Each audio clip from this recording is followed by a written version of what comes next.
15 years, blowing the doors off the competition, podcasting to planet Earth. PNRNetworks.com.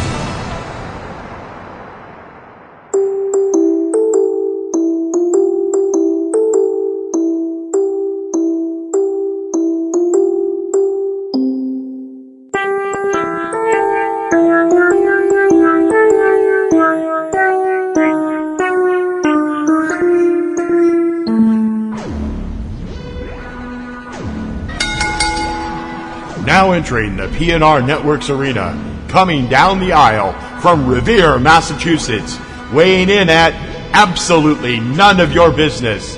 It's the Mistress of Mayhem, the Queen of Quips. It's time for Ring Around The Rosie with your hostess, Kim Brown.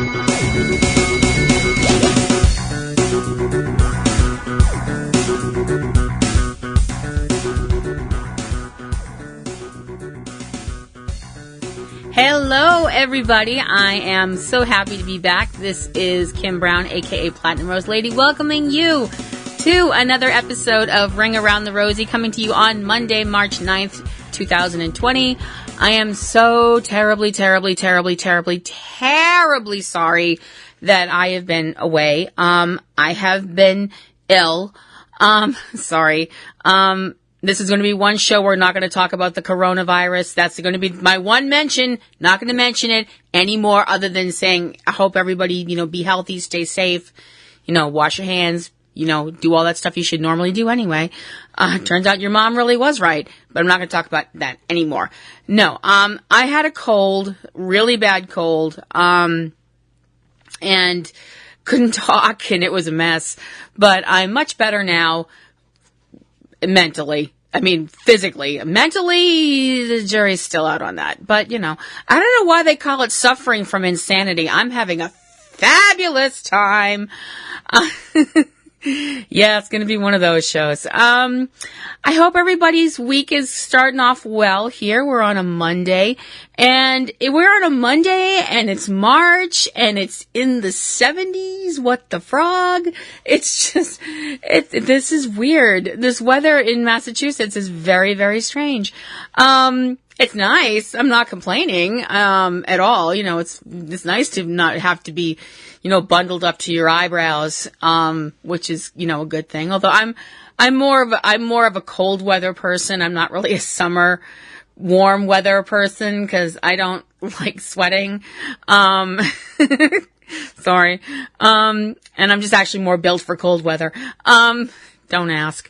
But, so it's kind of like, checking my phone and looking at the weather. I'm like, check the phone, see it's 75 degrees. What the what? Climate change? What climate change? We're just, okay, moving over here now. We're over here. So, strange things going on. But, boy, what a time to be a wrestling fan. Seriously, what a time to be a wrestling fan. All kinds of crazy things going on in wrestling all over the place. And you have to say one thing. Now, a lot of people complain about, everything. But a lot of people complain about social media and the internet and blah, blah, blah, blah, blah. Back in my day, blah, blah. Hey, you kids, get off my lawn, blah, blah, blah. That kind of jazz. I try not to do that because that's when the little voice inside my head goes, you're old. And then I have to tie that little voice up and shove it in a closet. But, not knocking anybody's lifestyle. Anyway, moving forward, but one thing that the internet and all of the new cable stuff and the Roku and all that stuff and all that electronic jazz that my husband understands that I don't. I'm the cute one. I don't get, it's made it so much easier for us to find all kinds of new wrestling, and that's been so much fun. And, definitely going to talk about an incredible show that we saw over the weekend that I'm still kind of recovering from. And no, I'm not talking about the Elimination Chamber, although that was fun. There were some moments during that I was like, what the actual fork? That was insane. Yeah, in case you haven't noticed, I'm trying to self-censor myself because it's Lent and I'm Catholic and you're supposed to try and, better yourself at some point in your life. I figure, why not try and start now? So I'm trying to give up cursing for 40 days. Pray for me. Every Catholic I know is just going, oh my gosh, she's making all of us look bad, but like people aren't used to that. So we're actually going to backtrack a little bit because I was so ill, but we did watch, AEW's Revolution pay-per-view, and I want to talk about that because it was amazing. From February 29th at the Wintrust Arena in Chicago, Illinois. I have no idea where that is. I'm sure it's a lovely part of Chicago. The building's awesome. We got to see outside the building during Jon Moxley's entrance, and I was like, dang, that's a nice building. Look at that. So we start with the buy-in, which was the pre-show with the Dark Order. I'm sorry. Oh gosh, did I just do that? That's my Freudian slip is showing. Let's tuck that sucker back in. The Dark Order with, the team of Evil Uno and Stu Grayson, who had Alex Reynolds and John Silver come down to the ring with them, along with a bunch of people in masks that think they're scary. I'm not calling them creepers. I'm sorry. I'm not doing it.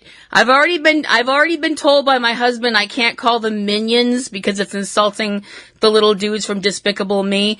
But I'm not calling them creepers because that sounds like they shouldn't be within 20 feet of a school or something, and I'm not doing it. That just makes me want to dive into a tub of Purell. I'm just calling them those guys. They had a match against, SoCal Uncensored.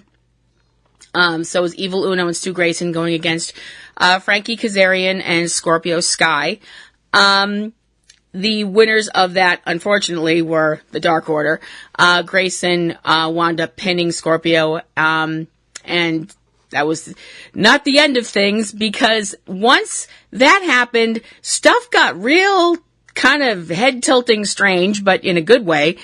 Out comes Colt Cabana, of all people. And some people are going, oh my gosh, is Colt Cabana the Exalted One? I'm like, are you on drugs? I'm sorry. That's not nice. This whole who is the Exalted One in the Dark Order thing, if that storyline interests you, great. The whole Dark Order kind of pseudo-Illuminati, I don't know what the heck they're going for with this thing. That's fine, if you're if that's your bag and you find it interesting, great. It's just not really, I was thrilled to see Colt Cabana. I was even more thrilled to see him go down and start beating the crap out of the Dark Order, which I thought was terrific. Unfortunately, there's the whole swarming thing when you've got all these little cockroaches out there that hang around the Dark Order. And then out comes a guy in a purple robe with a hood down, and that turns out to be Christopher Daniels, who people have been, because the Dark Order's been all trying to, recruit, convert, brainwash, I don't know what you'd call it, that they're doing with Daniels, but it's all kinds of creepy. It's all kinds of very much bad touch aura kind of thing. Daniels came down, kicked the crap out of everybody, and made it very clear that he's still definitely part of SCU, at least as of that show. Is that going to continue? It's continued so far. He's still very, much a member of SCU as of right now, thank goodness. The first match on the card, the main, now we kick off the show, was between Dustin Rhodes and Jake Hager. This was Hager's debut match after spending an awful lot of time just being Chris Jericho's, I can't use that word, being Chris Jericho's, I can't use that word either. Oh gosh. I knew I should have brought a thesaurus in here. Being one of Jericho's No, that's definitely out. Lackeys. We'll go with lackeys. That's not a swear, is it? I don't think lackeys is a swear. Yeah, it's not. Okay. The thing that was a little bit like, okay, thank you for that shot, camera guy, was Jake Hager, and his wife deciding to be exceedingly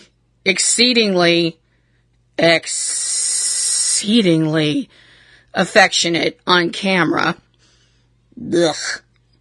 Not that I'm not into PDAs. I have no problem with PDAs within reason. Sorry, I'm from New England. We're a little more reticent up here. You know, it was a great match though. The thing is, of course, Hager can't win cleanly and does a low blow to Dustin, when unfortunately the referee didn't see it. And after the low blow, uses the submission hold called a standing arm triangle, and Dustin had to submit. Also, at one point during the match, Dustin was almost struck by Jake's wife when he was outside the ring, so he grabbed her and gave her a kiss. And you have some people screaming, you know, all kinds of, you know, things. I'm like, he kissed her. He could have dropped her on her head, you know? I'm just saying. I could say something else there, and I just realized, while that's not a swear, it's extremely unkind, and this is the time of the year when we are supposed to try and be a little bit more, you know, better as people. So I won't say the thing that I was going to say there, even though it was funny. The next match was the one that I was definitely looking forward to, Jon Moxley against Chris Jericho. Definitely looking forward to that. But this was the match that I was like, oh my gosh, this is going to be amazing. Darby Allin versus Sammy Guevara. I love Darby Allin. I absolutely adore Darby Allin. I don't mean that in some kind of creepy, weird way. I just think that he is amazing and awesome, and I love watching him, even though every time I watch him, I'm pretty sure that I'm going to have heart failure. Because, Darby Allin is like 95 episodes of Nitro Circus on legs. You know, he's one of these people that I'm like, what is he gonna do? What is he gonna do? Oh no. You know, that kind of, oh my gosh, I love watching him, but when I'm watching him, I'm also watching him between, like, behind my hands, you know, and I'm like, oh my gosh. Very physical match because Sammy Guevara had driven Darby's skateboard into Darby's throat and then acted like an unapologetic little, none of that word's out, unapologetic little, oh boy. This is going to be harder than I thought. Twit. We'll go with twit. Which also rhymes with something else, so if you want to rhyme that, go right ahead. You know, nobody else has to stop swearing just because I did. At the end of the match saw Sammy cheating, stunner, by taking the pad off of the turnbuckle and trying to bash Darby into it.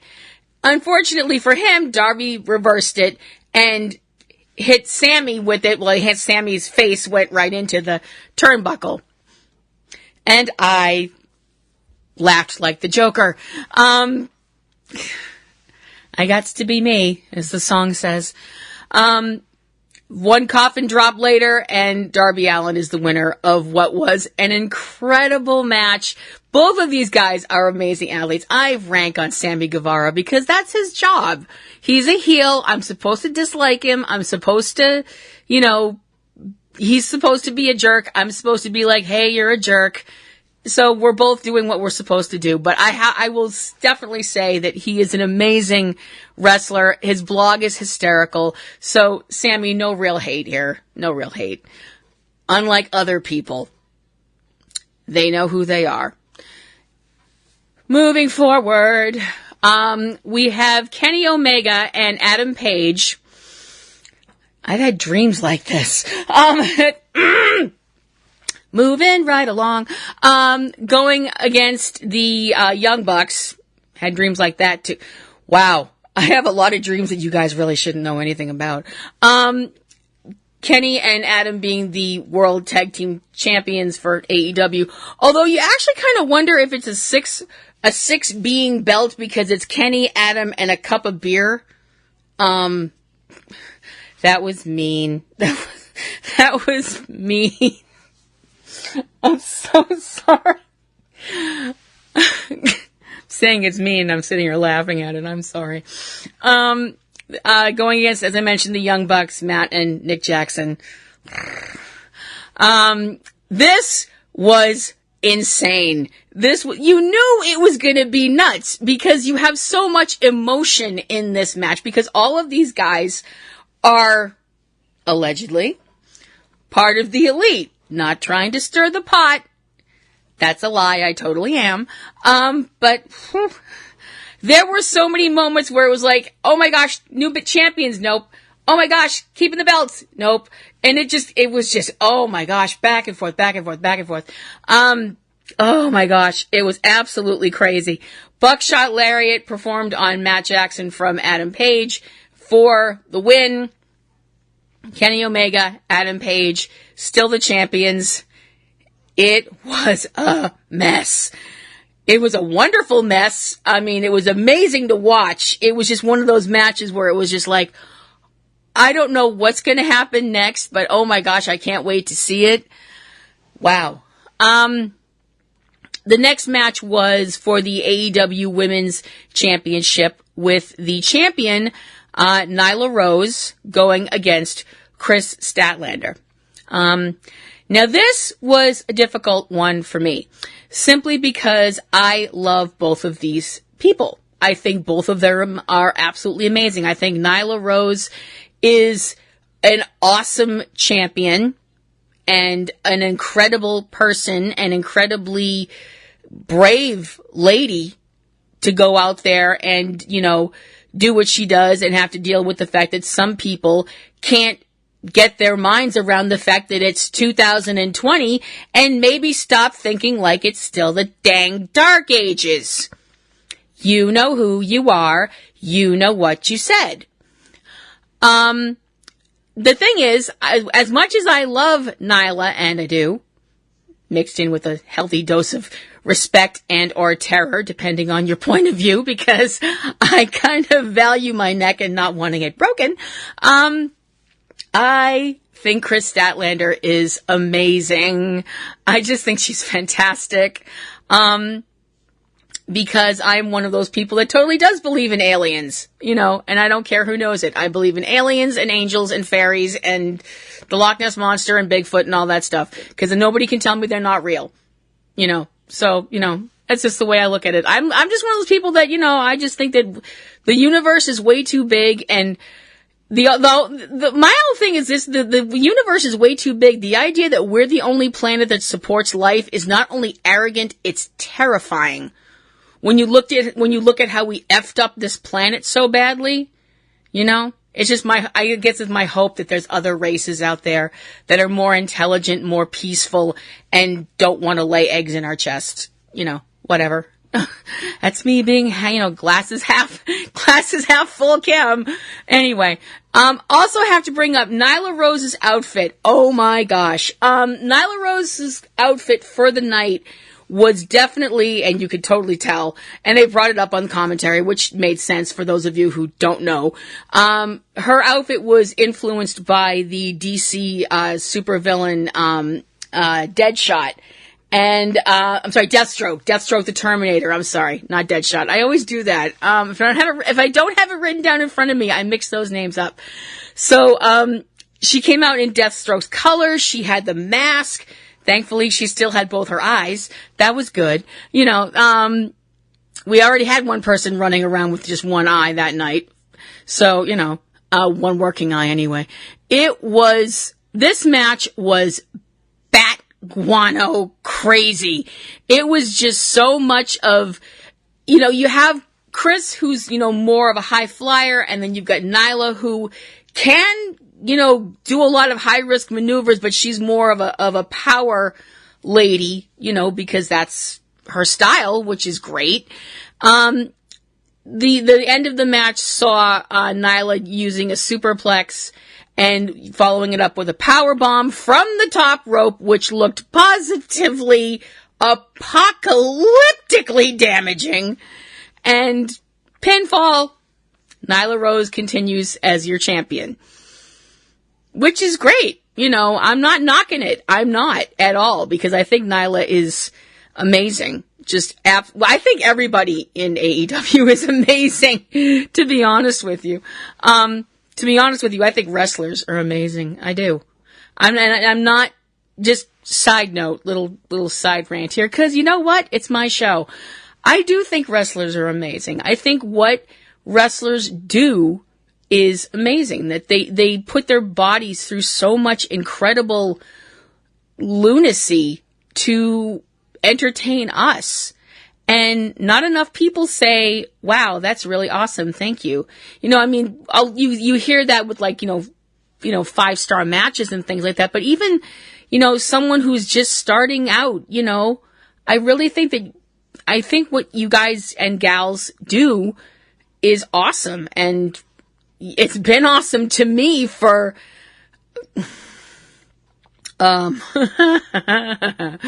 it's been awesome to me since a couple of decades ago. Okay, more than a couple. Okay, since the mid-'80s, all right? Fine, I'm old.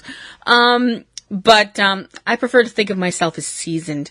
I also prefer to think of myself as whimsically eccentric when everybody else in my family thinks I'm absolutely fricking insane. Whatever. Potato, potato. The next match was the one that I was looking forward to this, even though I was like, I'm looking forward to this, even though I know I'm going to get what I want, but at the same time, I'm not going to get what I want. And I knew it. Going into it, I knew it. The match was Cody going against MJF. Cody has been through absolute, I don't know, I can't even use the word hell, because I'm not even sure hell would, as a place, describes all the stuff Cody has been through because of this little,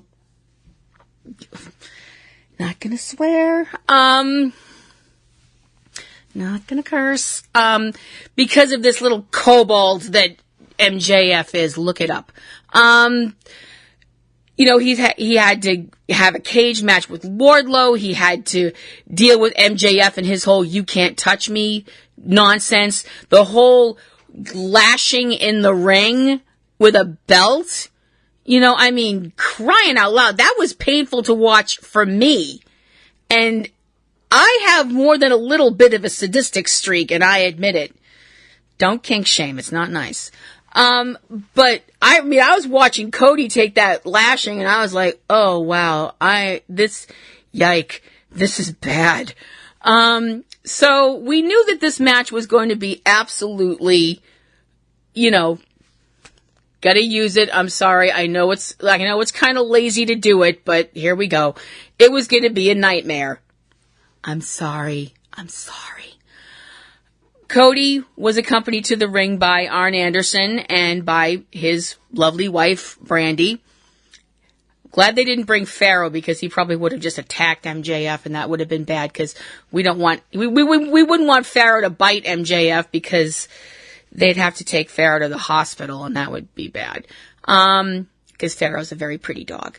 MJF was accompanied by Wardlow, and this was everything I wanted it to be in regards to watching MJF get the absolute snot kicked out of him, including him bleeding.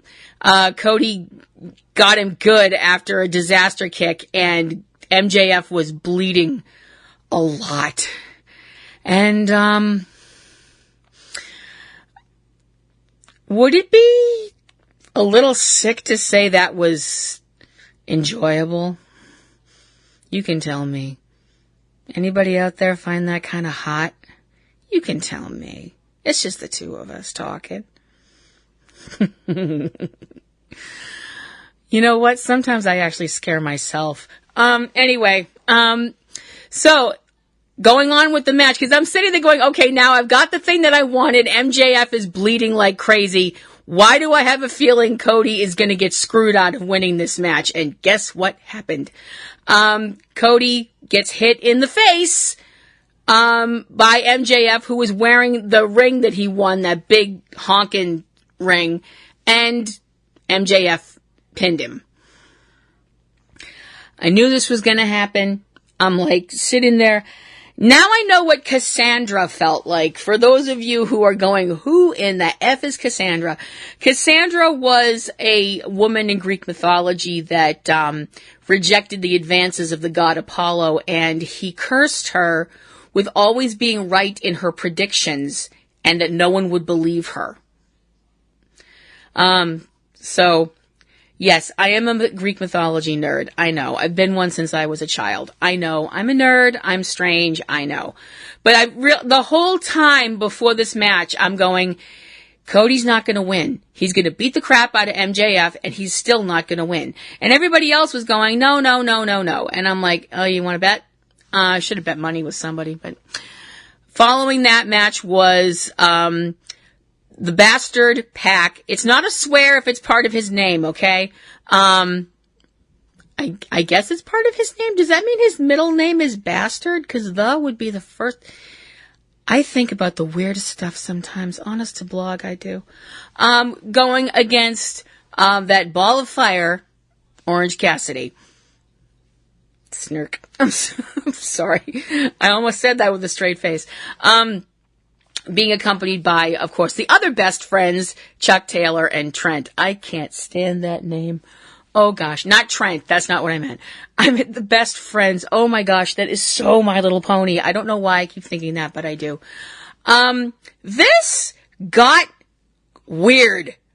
This got extremely weird. Besides the fact that it's Orange Cassidy, whom I adore, don't get me wrong, because A, he's amazing, and B, he pisses off certain other people whose names will not be mentioned upon my show. Because I'm a lady and I don't do things like that. But there were actually some really good moments. I mean, not that I shouldn't say it like I was surprised, because we know Pac's an amazing wrestler. And Orange Cassidy is an amazing wrestler. He just hides it really, really well. People have brought up that he's the master of sloth style. And I'm like, you know what? I mean, if there could be monkey style and, crane style and, movie like Five Deadly Venoms, you had lizard and toad and centipede and snake and scorpion and all that. Why not sloth style? Hey, if it works, who cares? The thing is, this match wound up having some other people getting involved. Those people being the Lucha brothers, Pentagon Jr. and Rey Fenix, who came down and beat the living crap out of Chuck Taylor and Trent, which caused Orange Cassidy to get distracted, and Pac slapped on the Brutalizer, which is his go-to submission hold, and Cassidy wound up, having to submit, and the winner is Pac. These guys would go on to become a team. They're now a team, the Triangle of Death. My husband hates that name. Absolutely hates it. I don't hate it. It makes me think of an 80s action movie. It sounds like the title to an 80s action movie. Something starring Jean-Claude Van Damme with like lots of synthesizer music in the background. I'm not well. I might not be crazy, but I am a little unwell. Now we get to the main event, and the main event being the AEW World Champion Chris Jericho, who came to the ring with Santana and Ortiz, because of course he did, going against Jon Moxley, who has been put through, even if it's possible, has been put through even more stuff than Cody has, including almost having his eye gouged out of his head. you knew that there was going to be interference because Chris Jericho can't do anything without these twonks. And there were more people added to the party when Jake Hager showed up.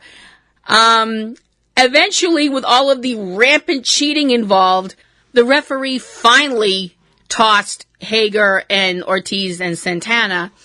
And the problem was that while all of that happened, Sammy Guevara came down, bashed Moxley with the belt, and Jericho went to cover him, and Moxley still kicked out.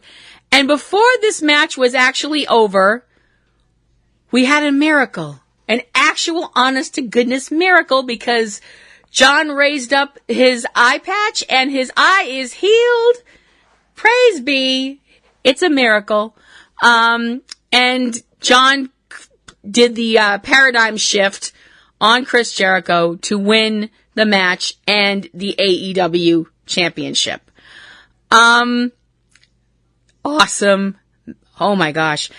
One other thing I want to bring up that really, really ticks me off, though, not the actual event, the stuff after the event. Chris Jericho came out to the ring, and as usual, to his theme song with him singing it, Judas, because, it's a pay-per-view, it's a special deal, which is great, they had a choir there singing his song as, done in this very grand style, which I actually had no problem with. At first I was kind of like, there's a choir. What's going on? I mean, it was kind of like one of those kind of dog hearing a strange sound, head tilting moments. And then the choir starts singing and I'm like, wow, that's kick butt. That's awesome. The thing is, what really makes me upset is that some of the members of the choir were given some hate online by people, and some of it was really racist, not cool stuff. Seriously, people, it's 2020. Grow up! Just grow up! Or shut up! One of the two. I honestly don't care which. Those people were out there singing and they were doing an amazing job, and for some people to just be just nasty for the sake of being nasty, shame on you. Your parents raised you better than that, I hope. I also find it very interesting, just as a sidebar, Chris Jericho's theme music, Judas, which is from his band Fozzy and him singing, which is amazing because Chris has an amazing voice, and the audience always sings along with it. And that's awesome. Everyone gets involved. It's, craziness, and that's awesome. I just find it very interesting. Judas killed himself. I mean, just throwing that out there. I mean, that's the person you want to compare yourself to, Chris? Really? The guy that killed himself and whose name now is, now and forever, a name people spit out of their mouths as an insult, but okay. You're the Ayatollah of rock and roll or whatever. You be you, Chris. You be you, buddy. This show just rocked. Oh my gosh, I had such a great time watching this show. I am definitely giving AEW Revolution an A-. Had a great time. Fantastic time. The reason is that this is petty. I'm sorry. But it's my show. And it's my grade. We had a little blip of a moment where we saw Jungle Boy and Marco Stunt. If them and Luchasaurus had been on the show more, it would have been higher. There. I said it. I'm not sorry. Just jumping a little forward to the next episode of Dynamite, which is on March 4th, where we had all the aftermath of the pay-per-view and stuff. The one thing I want to bring up was Cody talking about, what happened at the pay-per-view, losing to MJF, and who shows up but Jake Roberts. What the fudging frog? I mean, what? That blew my mind. And I have to say, Jake looks amazing. And he's been sober for, I believe, a decade, I think is what he said, or possibly more than that. I mentioned before during, we went to see Beyond the Mat way back when it came out. And the segment with Jake had me dashing off to the bathroom to cry for 10 minutes, during the movie. Yay, daddy issues. But I was thrilled to see Jake. I was, and I am. And I'm thrilled that Jon Moxley is the AEW champion because he kept the belt for more than 2 days. When I say kept the belt, I mean literally kept it, didn't lose it, physically lose it. Not in the ring, I mean just lost it. So that's got him up, one up on Chris Jericho. So yay, Mox! That's fantastic. Sorry, not sorry. Moving on to this weekend. Now, Saturday afternoon, I had some things to do. I came home from being out for a little bit, and my guy said, hey, there's one of these shows on the independent wrestling. We belong to one of these independent wrestling things on the Roku channel. You can see like smaller cards and things like that from indie shows and things. I shouldn't say smaller cards, but indie cards and things like that. And there's one on tonight and it's live. Do you want to watch? And I was like, sure. I said, what fed is it? He said, it's something called Primetime Pro Wrestling. I was like, okay, who's that? He's like, I don't know. I'm like, is there anybody on the card that we know? No. And I was like, well, you know what? At one point, we didn't know anybody we didn't know anybody at this Fed or that Fed or whatever Fed, so why not? Let's give it a try. So, we tuned in to watch Primetime Pro Wrestling Butch versus Gore, which came from Washington, D.C., on March 7th. And I have to be honest, at first I was like, where in the flippin' flip are they shooting this card?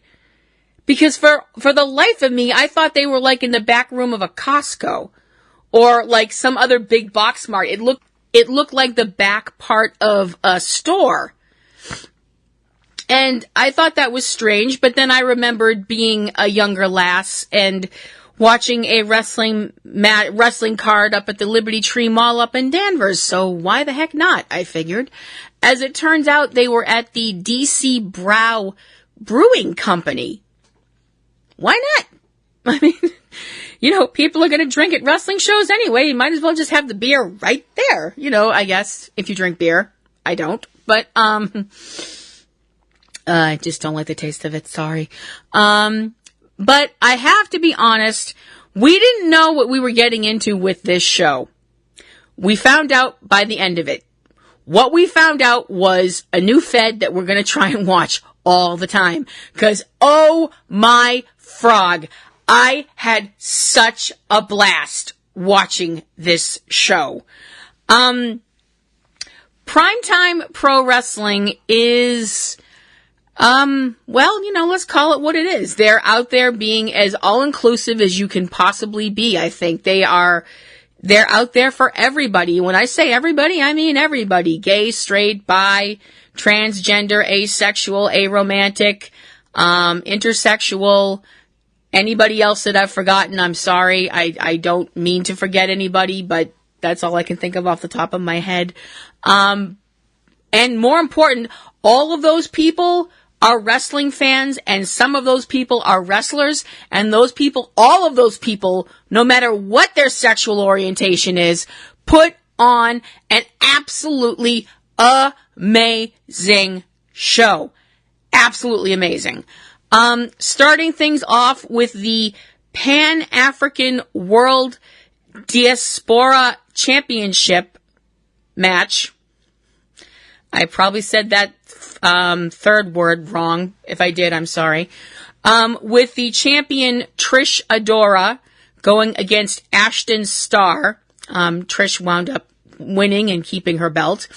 And a lot of these matches were intergender matches. And I know some people are uncomfortable with intergender matches. Some people are always, you have people who are like, oh, you're exploiting women, you're advocating violence against women, you're advocating domestic assault, blabbity, blabbity, blabbity, blabbity, blah. To which my response has and always been, knock it off.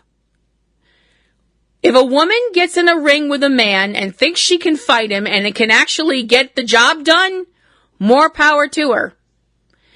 You don't get in the ring with anybody else, male or female or, whatever, sexuality you identify to, and be like, well, I can hit you, but you can't hit me because of my sexual organs.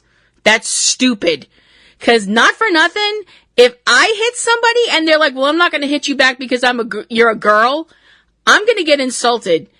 Following that was the singles match with Ronnie Nicole going against Danny Jordan. Ronnie getting the W there. The next match was another intergender match with Angelus Lane going against Killian Murphy. I brought up a thing on Twitter that I was kind of like, you know what, I'm not sure I'm going to do this. And then I was like, you know what, I have to do it. Because we're sitting there and we're watching this show. We're three matches into this card and we're already hooked, me and my guy. And he's like, I don't think the crowd really likes the Irish guy. That being Killian McMurphy. And I was like, well, he's being loud and obnoxious. So he's being an Irish guy. And I tweeted that. Before anybody yells at me, as I mentioned, part Irish, I can say that. Wow, this match was sick. This was just, I could watch those two fight for an hour. They were just amazing. They did amazing work together, with Angelus Lane eventually getting the pin. Following that was a three-way elimination match for the, I'm going to just shorten this because it's too long. PTPW Tag Team Champions with the champions, the Kings of the District, Eel O'Neill and Jordan Blade, going against Logan Black and Ariella Nix and the Bird and the Bee. The Bird and the Bee is a team of ladies, Willow Nightingale and Solo Darling. And this is the tag team I did not know I needed in my life. But boy, do I need them. I love the Bird and the Bee. They're my new favorite tag team in the whole frickin' world. The belts were kept by the Kings of the District, who wound up winning over the other two teams. Next was a no disqualification match between the ring announcer, who was also one of the presidents of the Fed, Lolo McGrath, who wound up in a match with Mark Adam Haggerty. You know that word that I've used several times, which is not a swear, to describe Sammy Guevara? It's a German word, Backpfeifengesicht, which means a face that needs to be slapped. And I know I probably pronounced that terribly badly to any German people out there. I'm very sorry. I thought that Sammy Guevara was the biggest example in wrestling of Backpfeifengesicht. He isn't. That's Mark Adam Haggerty. Lolo defeated him, thank goodness. Following that was the PTPW Championship bout with Billy Dixon, who is the other co-president of this federation, going against O'Shea Edwards, who was the champion, and oh my gosh, that man is scary. Oh my gosh. There's very few people that if I saw them walking down the street, I would be like, I don't want to mess with that person. He's one of them. He is one of the most physically intimidating people I've ever seen, and just the look in his eyes that says, I will F you up and I will enjoy effing you up. And this match showed it. it was great, but I was like, please, oh my gosh, he's gonna just straight up kill Billy. I was like, oh man, this is gonna be really bad. Next was another intergender match. Lady Frost, who comes out to the ring with a male valet, Victor Benjamin, or whatever he is to her. Lady Frost, who's got this kind of white witch Emma, the white witch Elsa from Frozen, Killer Frost kind of combined pastiche kind of deal, I guess. I liked it. I liked the look. You know what? She should actually dye her hair blue, though. I was thinking that. I was like, she'd look really cool with, like, blue hair. That would look cool. Going against Still Life with Apricots and Pears. Yeah. For those of you who have never seen this, individual, we'll go with that. They are,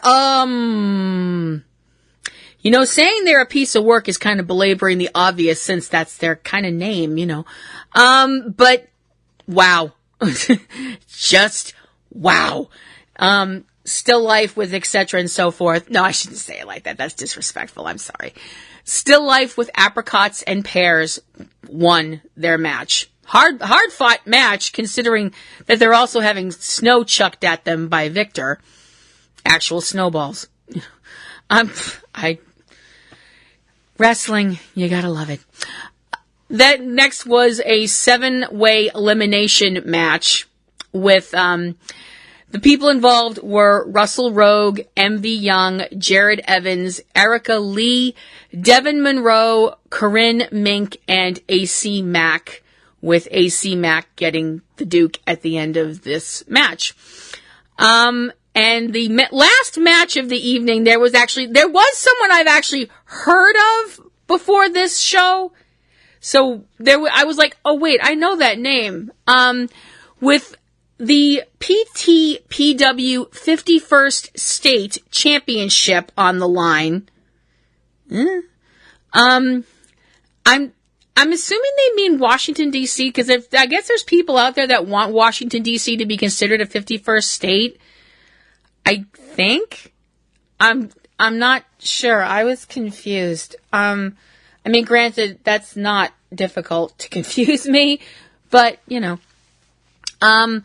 with the champion Effie, I've actually heard of Effie. I was like, hey, I know who Effie is.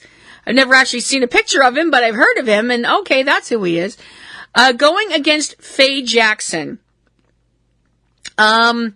This was also being referred to as a not safe for work match. And I was like, what? What? What is that even? Oh, that's what that means. Okay. Wow. I kind of wondered why we weren't seeing any children at this show, and now I see why. Although there might have been, I actually don't know if there were any younger kids there. Probably not, since it was in a brewery, duh. But the whole thing of this match is that Effie isn't into ladies. Effie's gay. There, fine. Like I said, it's 2020. We can say the words. They don't, if you say them with respect and love and simply, I don't care, I'm just like, love who you love as long as everybody's over the legal age and has a pulse. Not my business. And Faye, who is an extremely beautiful lady, was determined to sway him over to the other side. Okay? By any and all means at her disposal. And trust me, her means of persuasion are impressive. Very impressive. We had dancing on bars. We had moves that I was like, oh my gosh, I can't believe that just happened. Things like that. It was crazy. Effie winds up winning, keeping his belt and keeping his, you know what? I'm not even going to finish that one. I don't know how to finish that and not sound insulting, which I definitely don't mean to sound. Oh my gosh. A. Solid A. So much fun. Had such a great time watching this show. Loved it, loved it, loved it. Will definitely tag 20 more definitely's on there. Be back to watch Primetime Pro Wrestling. Had a great time. If it's not for you, I'm sorry, but I had fun. Hopefully it will be for you, because it was fun. It was one of those moments where I was like, oh wow, I love being a wrestling fan. So, that brings us to Sunday, March 8th, at the Wells Fargo Center, in Philadelphia, Pennsylvania. Someplace I have been to. Back in the day. Way back in the day. Pour one out for ECW. Pour one out for the arena. Where the WWE performed this weekend, the last pay-per-view before WrestleMania next month, hopefully, where they performed with the card known as the Elimination Chamber in this country. In Germany, this pay-per-view is referred to as No Escape. And if you have to wonder why that is, go back to school. Anyway. So, an Elimination Chamber. Now, the fact that this is going on in Philadelphia was one of those things that I was like, okay, we know that if this card is weak, this audience is going to tear them to pieces.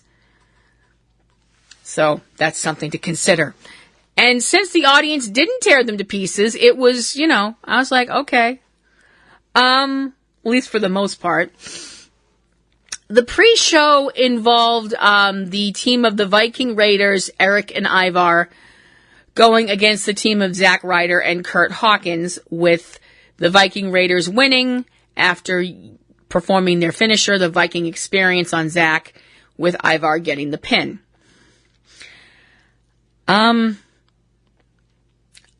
Vikings didn't wear horned helmets there. I'm sorry, I had to say it. Sorry. The actual beginning of the show was a match between Drew Gulak and Daniel Bryan.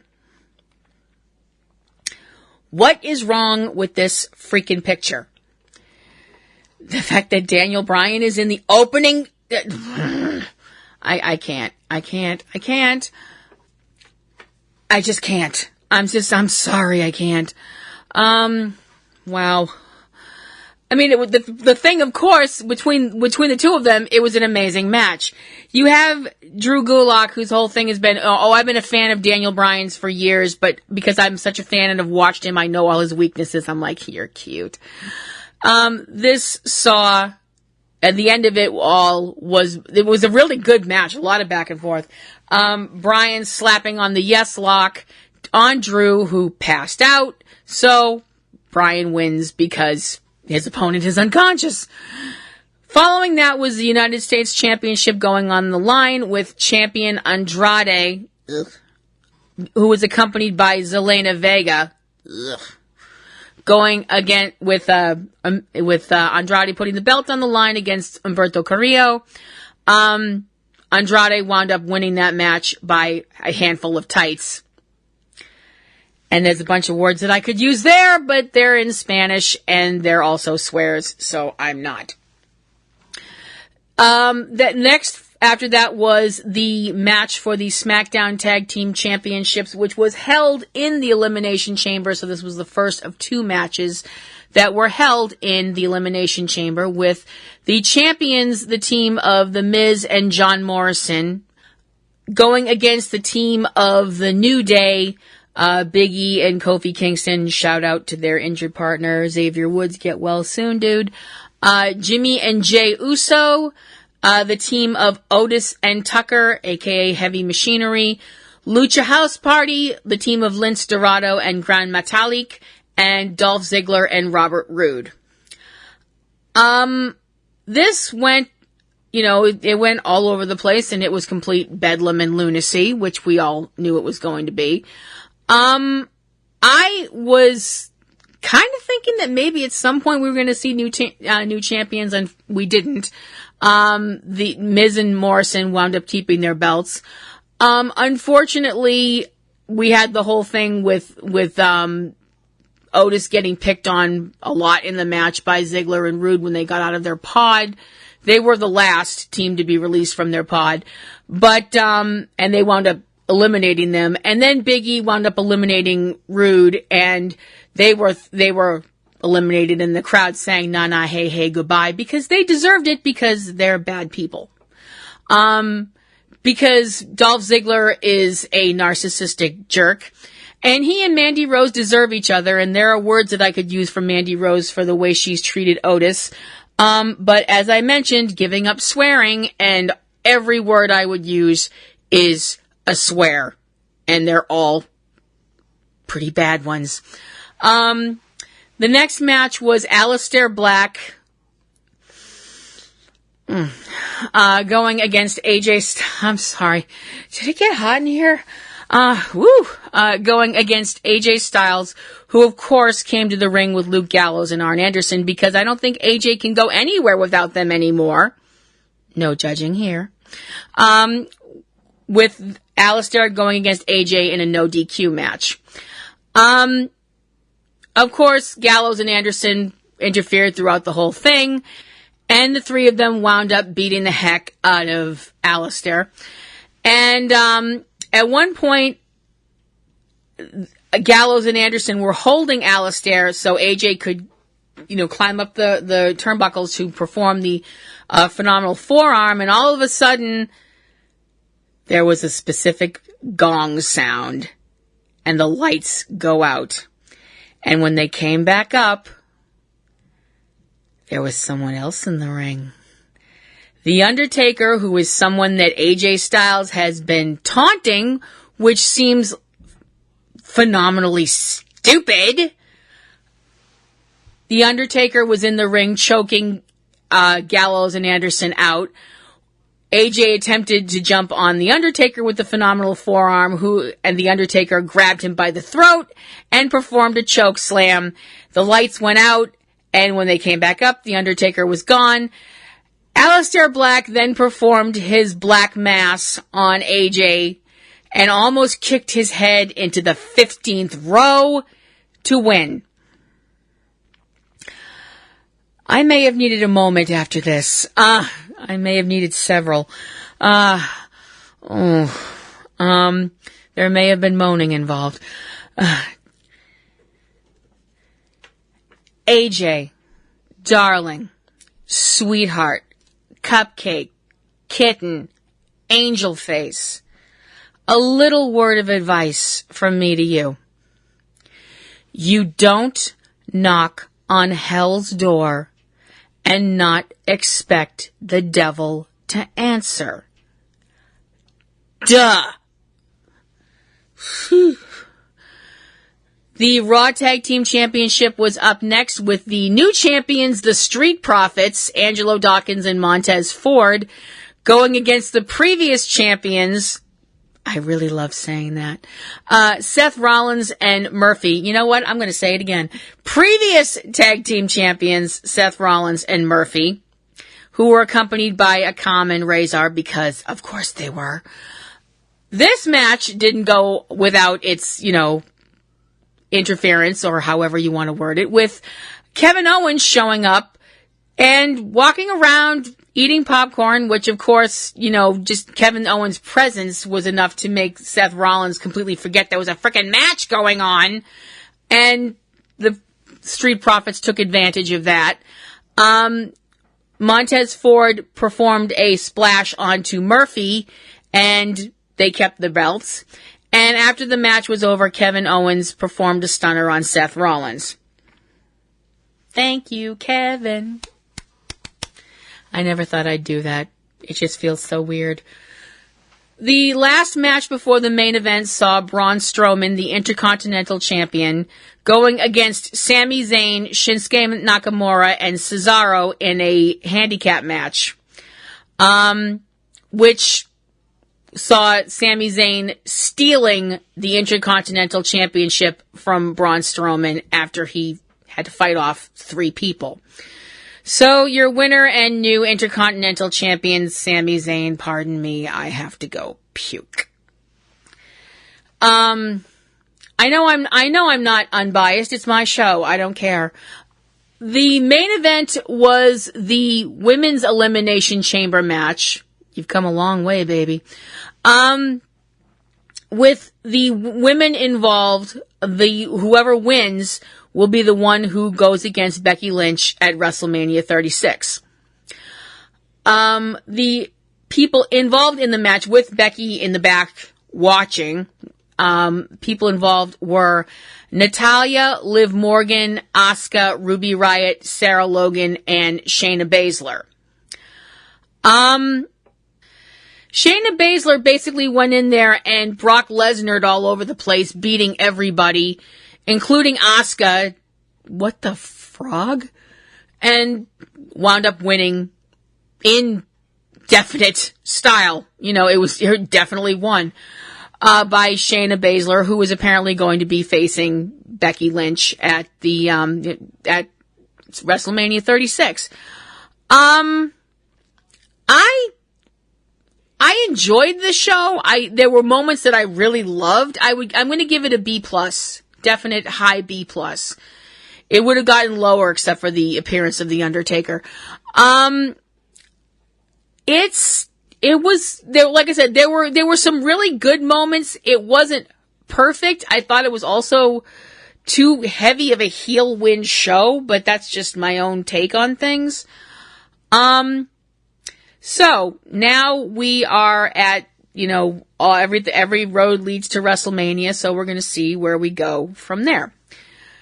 So, that is going to do it for my little old podcast this week. But before I go, I would like to bring up, something about a member of the AEW roster that, I'm a big fan of. My guy is a big fan of. A lot of people are fans of because, well, he's awesome.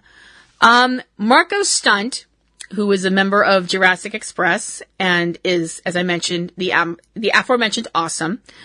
Besides being an amazing wrestler and super funny on the mic and just a really nice guy, is also an insanely talented guitar player and singer. He has a new song which is available. It's called All My Friends.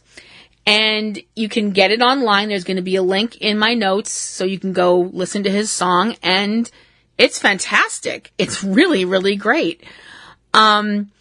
I think it's amazing when wrestlers who are doing what they're doing anyway can branch out into doing other stuff.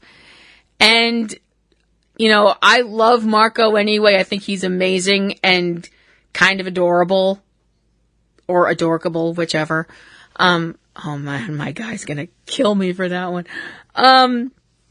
But I'm really proud of him and really happy for him that he's doing this, and taking that risk. It's rough when you put stuff out there on the internet. You're giving people, you're saying, here's my work, like it or don't. And some people will not like it just to not like it and be mean. But hopefully that won't happen with Marco because his work is really awesome.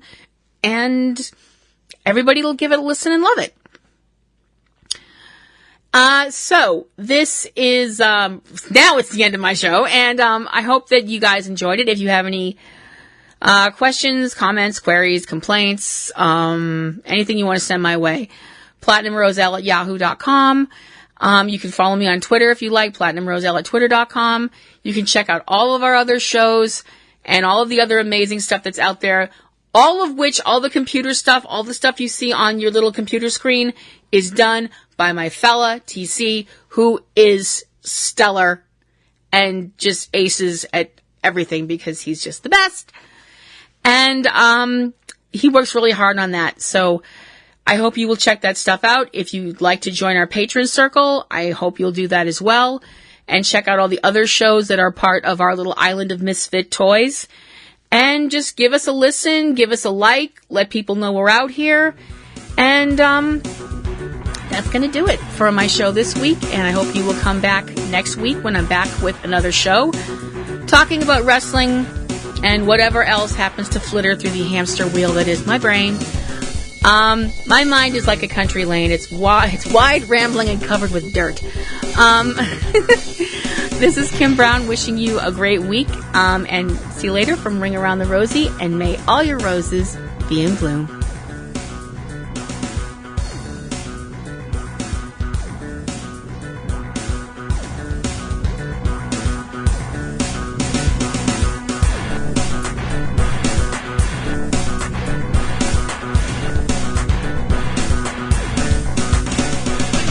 You have been listening to Ring Around the Rosie with Kim Brown, a production of PNR Networks.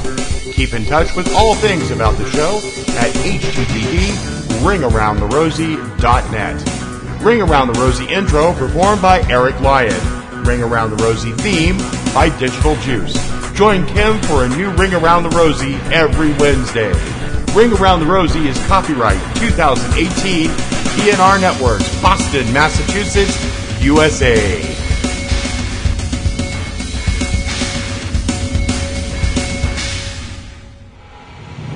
15 years, blowing the doors off the competition, podcasting to planet Earth. PNRNetworks.com.